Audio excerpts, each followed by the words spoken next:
Wow, just wow. What an letdown. So it's that time of year again, Oscar season. And a whole bunch of movies have been nominated in the Best Picture category. I'm gonna go through each of them in review form, in no particular order. And today I watched Wicked. This is an adaptation of the Broadway musical of the same name. It does Cynthia Erivo as Elphaba, the Wicked Witch, and Ariana Grande as Glinda the Good Witch. The film is directed by John M. Chu, whose film Resume I am not a big fan of. This is the same guy who back in 2015 directed the god-awful Gem and the Holograms movie, and after catching buzz on Crazy Rich Asians, he's become pretty much top dog, despite all the hardships I guess. I guess it's up to interpretation whether or not you think he's a capable director, but still this is still a pretty underwhelming film. And it's not that I have anything against musicals. I am a pretty big fan of musicals, some of my favorite musicals just so happy to be made by Disney, so there you go. But the movie just doesn't excite me all that much, and it's probably because I don't have much of a connection to the original Stephen Schwartz Broadway musical. I think the choreography is pretty good.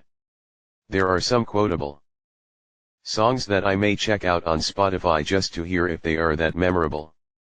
And the performances of the singers are done exceptionally well, with the exception of Jeff Goldblum. I honestly think he cannot sing, and it shows in the ADR. It sounded like they auto-tuned his pitch. Yes, Jeff Goldblum is in the movie, and that was the only thing that surprised me in the whole film. I think the production design looks alright, but most of the movie is done in CGI, which means we have grander sets and the scope of Oz done in computer graphics. I know it's costly for a big budget movies to do this sort of thing, but it kind of just makes it look irritably small. I do enjoy the performances in the movie as well, but there are a few exceptions. Ariana Grande, I do not believe she can act.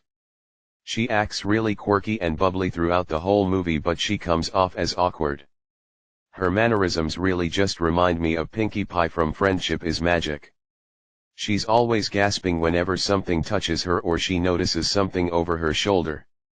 That is like something you'd see in anime, and it was kind of hilarious.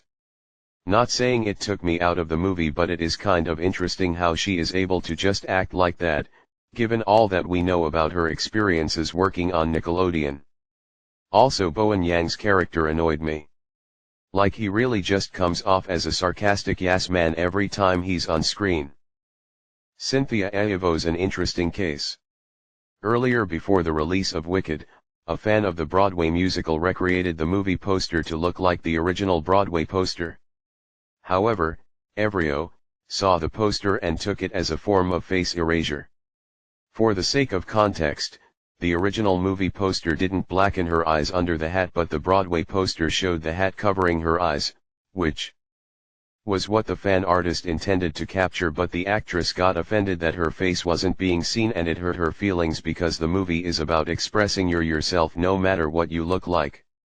And so after enough whinging online and enough people took her side on this, the artist took down the edited poster and apologized. To me, that's just a sign of giving into the Hollywood machine. If some fans are not happy with how the poster is representing the movie, clearly someone on the marketing team screwed up or forget to add style to it. There is a shot later on in the movie where Elphaba's eyes are blackened by the shadow of her hat as a means of her transformation from shy to assertive.